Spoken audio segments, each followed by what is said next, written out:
Hello! Okay, here we go. Time for video 4. So now we are on step 4, managing worry.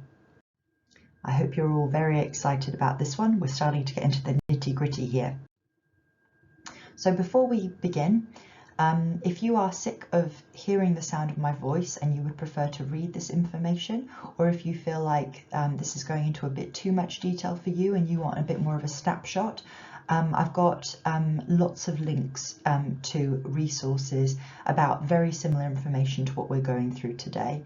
In particular, I think that I've even done it in order, but Psychology Tools, the link at the top, and the Russ Harris Face COVID acronym. They are really good, short, sharp resources if you do want to read through those instead. The idea of this video in comparison is I've gone through all of the resources on that list and tried to kind of combine them together, and also to just go into a little bit more detail with some of the steps, just in case this is new to people or they'd like to have a bit more of a step-by-step.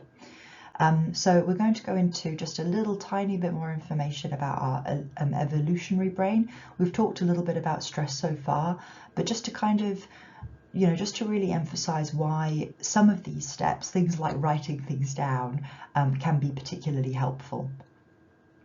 Common unhelpful thinking styles, and then we're going to go into the concrete steps of how to manage worry.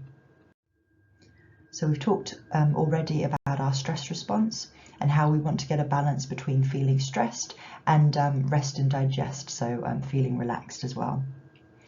One thing that I just wanted to talk a little bit about was stress in the context of our evolutionary brain.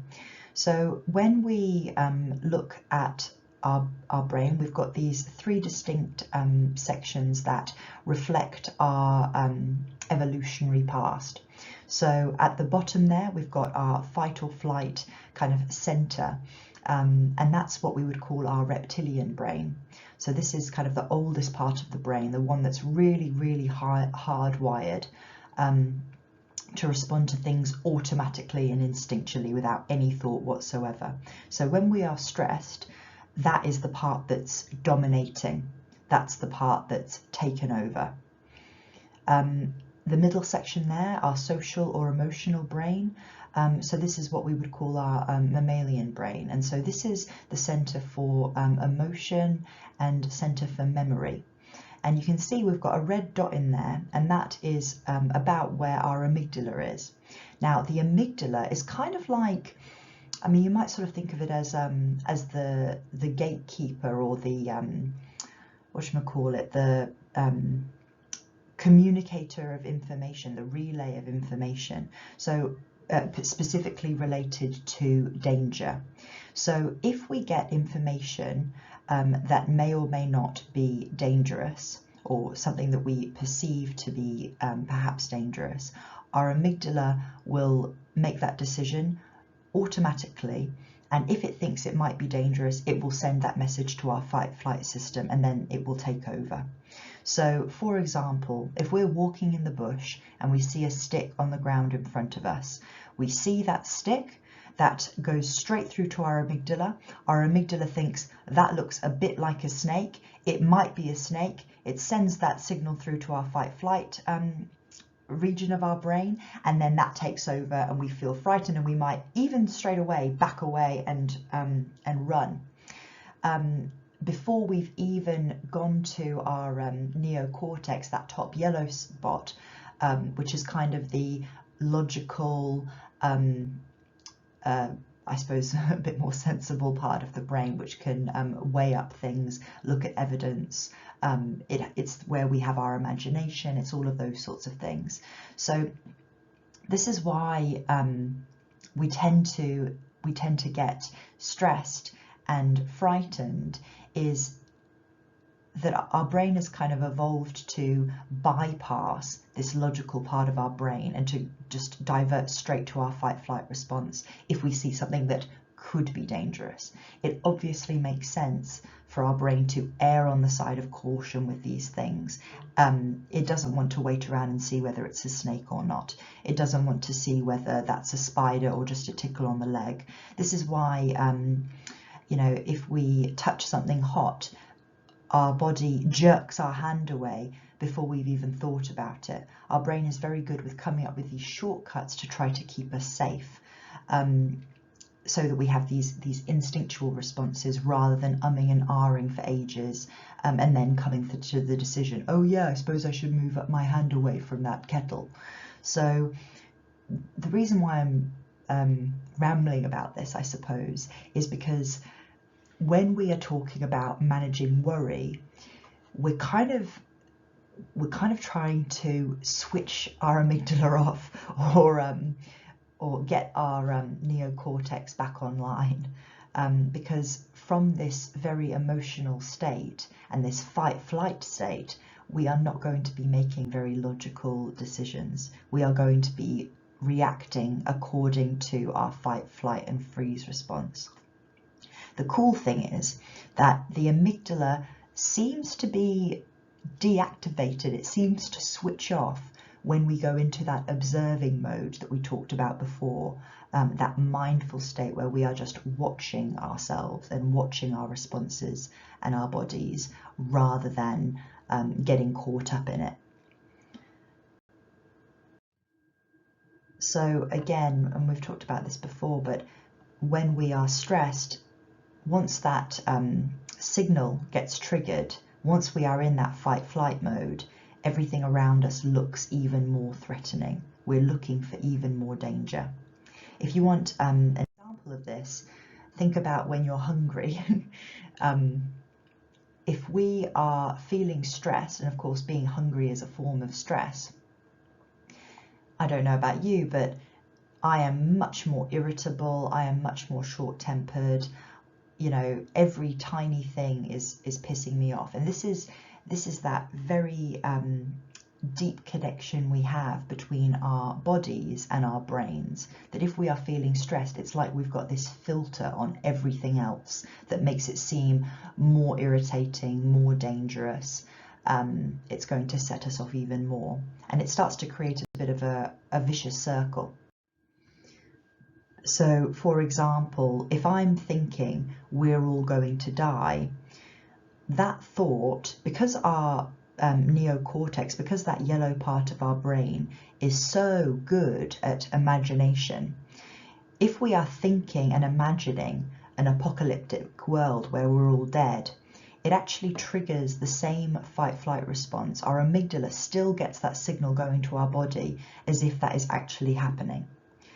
And of course, if that signal is getting sent off, our body is going to respond as though we're all going to die. So we're going to feel nauseous, we're going to feel sick, we're going to feel shaky.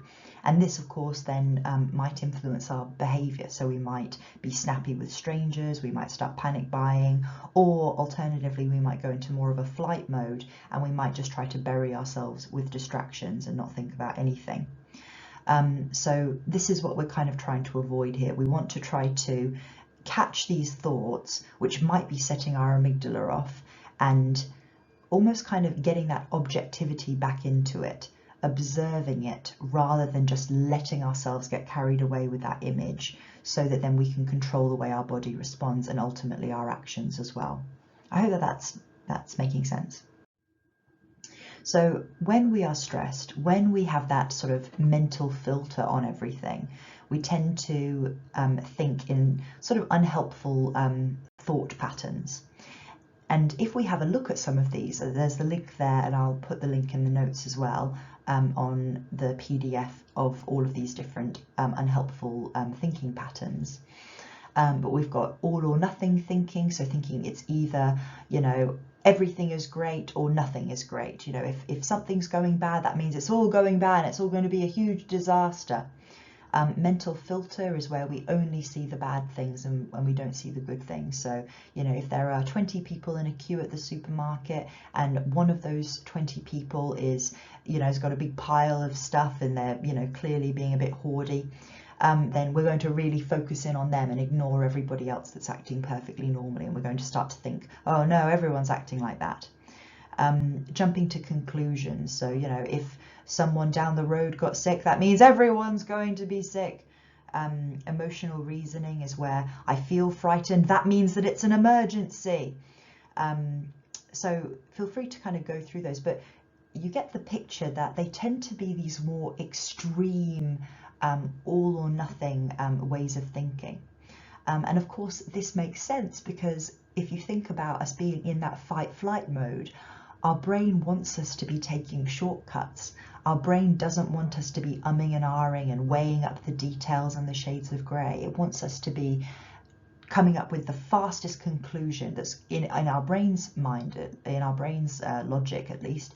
It's going to be the conservative action to keep us safe. So it's safer for us to think the world is ending, I need to get the hell out of here, rather than thinking, okay, well look, you know, we've only got a fraction of a percentage of the population that's even at risk at the moment. So you know what, I can still wait quite a bit longer before I need to be feeling, you know, that I need to get the machine gun out and, you know, protecting the last living people on Earth, you know. So it makes sense why we have these shortcut ways of thinking, but we kind of need to be aware of it so that we can catch it and not get caught up in it. You'll see there, third one down on the right hand column is magnification or catastrophizing and minimization. So this is where we tend to jump to the worst case scenario, where we think, you know, the world is going to end basically. And actually, the Psychological Tools PDF that I'll put a link to has a great little example here, a coronavirus example. So I have a headache. What if it's coronavirus? Maybe I pass it on to everyone at work. Everyone's going to pass it on and die. Oh my God, we're all going to die. It's all going to be a terrible, terrible disaster. And it's kind of like, because we're stressed, because our brain wants to be thinking in shortcuts, because our brain wants to be conservative and kind of keep us safe by assuming unsafe things rather than safe things, we go very quickly to this absolute worst case scenario. Then our body is acting as though that worst case scenario is actually happening right now, because unfortunately our flight response can't tell the difference between past, future and present. It's activated and it thinks it's happening right now. It means that we're bloody panicky because we think, oh my God, I'm living in an apocalyptic nightmare. So I hope that helps to explain how these things can spiral very, very quickly, and how even the most logical person, even the most sensible person can get caught up in this, and why it's so important to do everything that we can to get a little bit of objectivity, to switch that amygdala off as best we can. Whew. All right, so now we're going to go through the step by step. So the steps are basically notice and acknowledge our thoughts and feelings. So as I said, by observing both our thoughts and our physiological reactions, our emotional reactions as well, it gives us that distance, and we find that interrupts the stress response. It kind of switches the amygdala off when we do that. So this is a step that seems obvious when you write it down, or it seems like, well, yeah, of course I know what I'm worrying about. But there's a really big difference between things swirling around in our head and actually looking at them with a little bit of distance. And this is why it says to write them down if possible. We kind of want to make it as easy as we can to get that objectivity and that distance from whatever is running around in our head. The next step is to consider your sources of information and reflect with perspective and self-compassion. So these are kind of two mini steps, I suppose, where we want to just do a little check-in and kind of think, okay, look, where did I get this worry from? And, you know, should I just be believing it without even questioning it, or can I just think a little bit here and maybe think a bit about whether I want to be getting that information that's going to just be stirring me up over and over again. And then categorize and translate our worries into actions. So this is really a sorting activity, and this is kind of saying, okay, this is maybe a scenario that's running through my head, but is there actually anything I can do about it?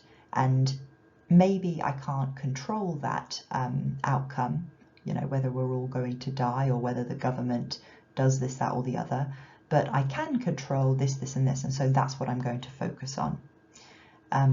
And yeah, this is something that we hear a lot of, is that this is a really crucial step, that we want to shift our attention from what's possible and what might happen to what can I do about it.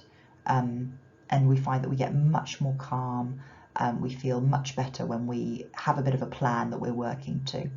And then the final step is to actually action that plan. So work through a prioritized list. So step 1, notice and acknowledge our thoughts and feelings and write them down if possible.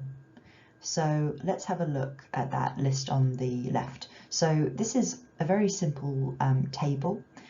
Feel free to just brainstorm them if you want to, but this is just the way that I like to do it.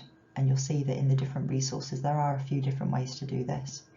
So what's running through my head right now?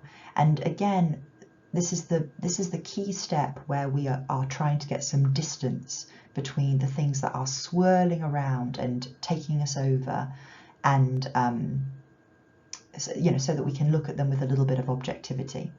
So I'm going to lose my job. I can see, the cupboards being empty. I can see myself being homeless in the street. I can see the humiliating card being declined at the shops and everyone looking at me and scowling at me with anger and frustration. And when I think about that, I just feel sick in my stomach and I start feeling a bit shaky, and I feel really scared. I feel really scared. And it's incredible how when that's running through our mind, we're not completely aware of it. It's just we're just aware of this kind of the nausea. We're just aware of this kind of bad feeling that we have. But when we write it down, suddenly it doesn't hold quite the same weight to it.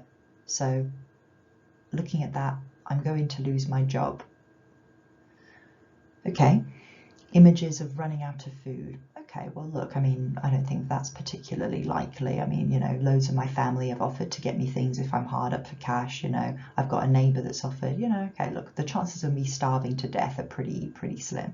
Being homeless, well, I got that message from my landlord saying, don't worry, if you can't make rent for a while, I'm going to give you a discount, give me a call and we'll work it out. So that's pretty bloody unlikely as well. Decline card at the shops. Oh, okay, well, I mean, that happens even now, and I just apologize and transfer a bit of cash over, and and I'm sure that I can look at my bank account before I go to the shops, and that I could just buy things that are a bit cheaper. Okay, all right, well look, that doesn't sound quite so bad anymore.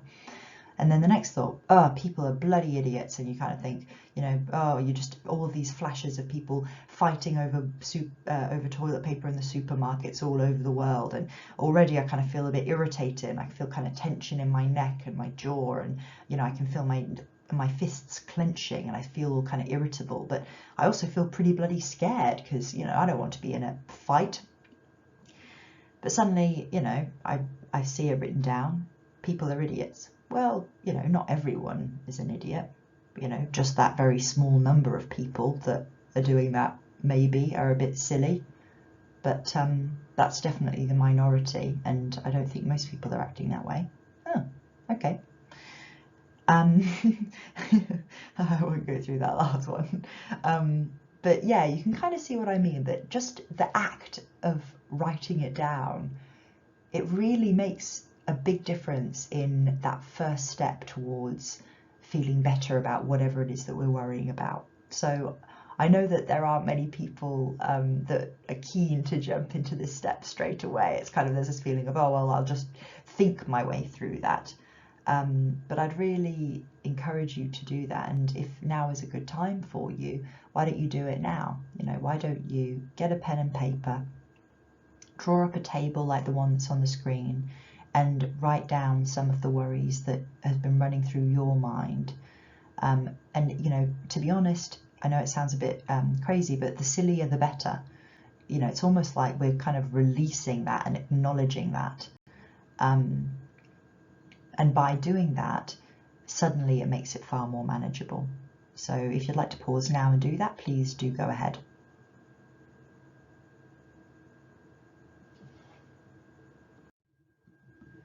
Okay, so the next step, and this is kind of a mini step, but you know, you might not necessarily do this right in the middle of managing the worry. This is perhaps a little bit more of a step back and think strategically about this, but you know, I think it's really important, so I just wanted to include it and make sure I didn't forget. So just have a bit of a look at the sources of information. So, you know, maybe if I'm on a you know, on a channel on Facebook which is sending loads of videos through of people fighting each other in supermarkets, you know, maybe I need to have a bit of a look at that and kind of think, well, far out, is this perhaps giving me an inflated opinion of how often this is happening? Facebook can be great. You know, I've noticed that there are lots of government updates on Facebook and lots of live you know, politicians speaking and giving important updates on restrictions and things. So, you know, I'm not saying that we should switch off Facebook altogether, but just to kind of have a bit of a look about where the information is coming from, and perhaps if you're getting an unbalanced view of negative compared to positive, or fear compared to, you know, kindness and those sorts of things. So, for example, there's a Facebook group at the moment called the Kindness Pandemic, and it's almost been created to counteract this overload of negative information, which obviously sends this signal to our amygdala and our fight-flight centers, saying, holy crap, this is going on everywhere. I mean, if we are at home and all we're watching is negative information, our bodies are going to think this is the reality 100% of the time. So perhaps taking that step back and thinking, okay, where's the balance there? So maybe, okay, I've decided that I'm going to join the Kindness Pandemic group so that I get that nice balance of good things as well as bad. And I'm also going to make a point of not being on Facebook all day. I'm going to say, okay, I'm going to be on it maximum of, you know, 2 hours between the hours of 4 and 6, you know, whatever it might be. My uncle, who loves conspiracy theories, obviously we all like to talk about this, and it's good for us to be able to get our fears off our chest. You know, by talking and sharing with each other, we get a nice little boost of oxytocin, and this is very good for our stress and our healing. But obviously there's a balance to be achieved here, and if we are really bloody stressed ourselves, maybe we can't actually handle hearing you know, our stressed uncle who's talking about the worst things possible and how it's all a big conspiracy. So maybe we just say to him, look, you know, fair enough that you're thinking that, you know, go for your life talking on your groups, but I just need to take a little step back here. World Health Organization. So nice, reputable, if I can even say it, source of information, but perhaps not good to be glued to our screen looking at every update every 5 minutes. So maybe we say, okay, look, I want to get a daily update, or I want to get an update once every couple of days, rather than, you know, I'm going to be glued to it. So just a few ideas there, just to think about that. The second little part of this is reflect with perspective and self-compassion. So hopefully by writing these things down and by considering where we're getting the information from, we are switching off that response so it's not quite so strong, and we are getting a little bit more objectivity into how we're looking at our worries. That being said, it's still very, very normal for us to be feeling scared and to be feeling stressed and to be feeling worried. So there's a little bit of balance here where we want to do what we can to calm ourselves down, to look at things more rationally, to come up with a bit more of a sensible step-by-step forward. But at the same time, we're only bloody human, And this is a scary time. There is a lot of unprecedented things happening, things that haven't happened for a very long time. And although, you know, we like to think that we're very sensible adults and we're very logical and, you know, we're not children anymore, our emotional response is exactly the same. And so it is okay. And sometimes having a good cry and really sort of parenting ourselves, being a kind parent to ourselves at a time like this, can be one of the best things that we can do. To actually kind of say, you know, and quite often I will literally put a hand on my own shoulder and kind of grip it and kind of, you know, or you know, kind of give myself a head massage or a hand massage or, you know, something like that, and, you know, literally kind of do what you would to a small child that's having a bit of a meltdown. You know, if a child was scared, you wouldn't say to them, oh, for God's sake, you know, pull yourself together, don't be ridiculous. You kind of say, I know it's hard, isn't it? It's really scary. It's okay. You'll be all right. You'll get through it. And we kind of, I know it sounds a little bit cheesy, but we kind of want to feel comfortable talking that way to ourselves, especially in times like this, but frankly, all the time. And, you know, hopefully all of these things together are helping us to calm down a little bit, see things with a little bit more perspective, and then we can start to ask ourselves, you know, is it possible that you're assuming the worst case scenario when, you know, at the moment we don't know that that's the case? Is it possible that you're underestimating your ability to respond to the next step when it actually happens? So it's a bit like that cheesy phrase, you know, how do you eat an elephant? One bite at a time. If we are thinking about an apocalyptic nightmare where everything is going wrong all at the same time, and we have that very strong fear response happening, we are not going to be able to think about all of the actions that we have to do to get through that situation. But in reality, it's much more likely that these things won't all happen at once, and we will actually have the time to be able to think, okay, you know, I can't solve every problem all at the same time, but I can solve the next step. What is the next step that I need to take in this? And this is a bit of an exercise in trusting ourselves. I trust that I will know what to do when the time comes to make that decision. And if we want to have a little bit of preemptive planning and say, okay, well, look, this is the main thing that I'm worried about happening. What might I do if that happens? Sometimes that can help, and it can make us feel good to have a bit of a plan. But not always, you know, it's a bit of a personal preference, and just to be aware of whether you're doing that or not, and if it's getting to the point of not being helpful for you anymore, to be constantly thinking about plans and things like that. So hopefully we're now in a space where we can start to make some decisions about whether what we're worrying about is hypothetical or a real problem, whether it's inside our circle of control, influence, or outside of our control, and what actions within my control might I be able to take. So feel free to use this table if you want to, as a bit of a sorting process. So what am I worrying about? Becoming homeless. All of my shifts have been cancelled, and now I don't know how I'm going to get enough money to get by. Everyone dying. My mum not physically distancing. I just found out my roommate's sick, and I'm worried I'll get sick too.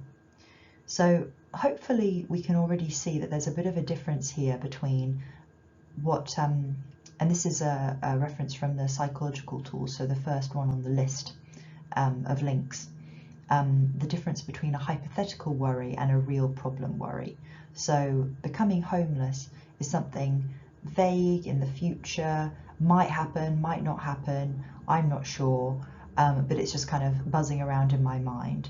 However, my shifts have been cancelled and now I need to work out where I'm going to get the money for my next lot of groceries. That's a real problem, that's concrete, that's actually happening now. So we can kind of go through that list and see, okay, that's the first step. Is this something that may or may not happen, it's just hypothetical, or is this actually a problem happening in my life right now? So, oh God, they've just closed the schools, I need to find someone to look after my kids, otherwise I'm not going to be able to go to work. That's a real problem. Whereas everybody dying is a hypothetical worry, if that makes sense.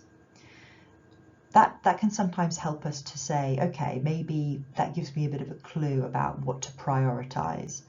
Everyone dying is something that's very hypothetical, it's outside of my control, there's not really a huge amount that I can do about that other than looking after myself or others. But getting enough money or getting groceries is something that I need to sort out right now. So then we go through this step. Is this worry within my control, influence, or outside of my control? So what the government does, how quickly the virus spreads, what our neighbours do, lots of these things are largely outside of our control. And so, it's a bit tricky about, can we even do anything about this? But it's good to acknowledge that. Some things might not be completely outside of our control, they're more what we would say in our influence. So getting enough money, we might not be able to control whether we keep our job or not, but we might be able to influence our manager to let us keep some of our shifts, or we might be able to look, talk to neighbours and friends to lend us money. So it's almost like we might be able to influence the people around us, but we can't control them.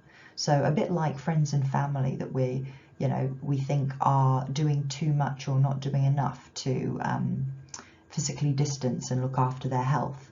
We might feel this need to kind of micromanage and control their behaviour, but we actually can't do that, unfortunately. We can only influence our friends and family. Whereas some actions obviously are very much within our control. So these are things like, what can I say? What can I do? What can I research? These are concrete things that only we are responsible for. And so what we're looking to do is, first of all say, okay, is this a hypothetical worry? Is this a real problem worry? Is it within my control? Is it even within my influence, or is it completely outside of my control? And then given that information, we then say, okay, is there anything within my control that I can actually do for this situation that might help me feel better about it? So becoming homeless is hypothetical, and it's not really something that I can control. It's maybe in my influence, maybe. So what can I do? Well, I can ask my boss about upcoming work changes. I can do some research about Centrelink or government payment options or benefits or whatever it might be.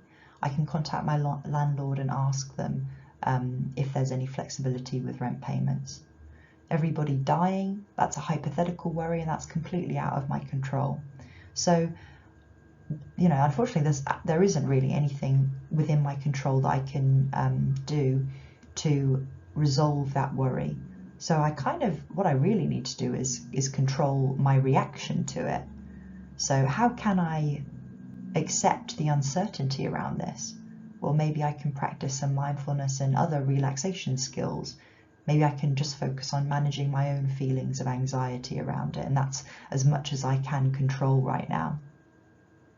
And I can look up how can I look after myself and others? Is there anything more broad that I can do that might influence things perhaps, or play my part at least? Mum not physically distancing and getting sick, it's a hypothetical worry. Who knows whether she'll get sick or not from doing that?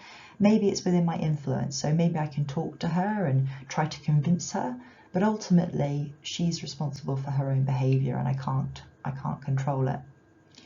My roommate's sick and I'm worried. That's a real problem, and that's something that I can control. So I can look up the government steps, and I can follow the steps to, isolate if I need to. So hopefully that kind of gives a few examples of how we can translate these broad, big picture, murky, ambiguous worries into something that's concrete that I can actually do right now. This is a worry tree, which is kind of like a flow chart, which you can also do. So what am I worrying about? Is this a problem I can do something about? If not, then you've just got to kind of let it go, because there's nothing you can do about it, and instead direct your attention to something that you can do. Oh, sorry. If yes, then what can you do? List the options out. Is there anything I can do right now? Okay, great, we'll do it now. If not, then what's the next thing that you can do? I'll send you the link that's in the psychology tools. It's a great document, would recommend reading it. But that's another tool that you can use. Very much the same sort of thing. So once we have those actions, maybe we cross out a couple. We kind of think, oh, look, I can't be bothered researching how to look after myself and others. That's someone else's problem. But the ones that we think, yep, I will do those, I'm going to number them, and I'm going to say, okay, well, what's the first one that I'm going to do? Well, look, if my bloody roommate is sick, then that's probably going to be the first thing on my list. That's probably going to be the highest risk to myself, so that's what I'm going to do first. Okay, next, probably want to make sure that I know how I'm going to pay my rent, so I'm going to do that. And basically we work through the list and say, what's the order I'm going to do these in. Once we've done that, we rewrite it in order, and we basically agree with ourselves that we're only going to focus on one thing at a time. Work from the top going down. Now this is actually where we start to take advantage of our stress, because, and I don't know if you remember, but we were talking about how when we're stressed, our focus tends to be improved. So we're better at kind of cutting out distractions and really just focusing on the one thing that we're stressed about. So once we've got this prioritized list, we're actually using our stress to our advantage, and hopefully using that motivation and a bit of fear to really concentrate on getting this stuff done in a way that we normally wouldn't. Cool. So those are the links to all of the tools. Those first two are particularly good. So I'd recommend those. But feel free to have a quiz, and if there's anything that you find in them that you think, yeah, that's particularly good, that's something I've really found useful, or if you have other things that you would like to share that you've come across, please do. Okay, so next time we're going to talk about adjusting to the new normal, so identifying our new needs and goals, and this is kind of where we start to get into fun territory, where it's kind of like, okay, sometimes these things, these big scary changes, can really shift our perspective on what's important, and gives us this opportunity to say, okay, how am I going to use this time best? If I'm going to be stuck at home, safe at home, how am I going to use the time best? What can I do? What aligns with my values? What aligns with who I am? And how can I obviously align that with, urgent goals, like making sure that I do have enough money coming in, and that I am following, government guidelines, and I am looking after myself and others. So that's what we're going to go into next time. Cool, thanks.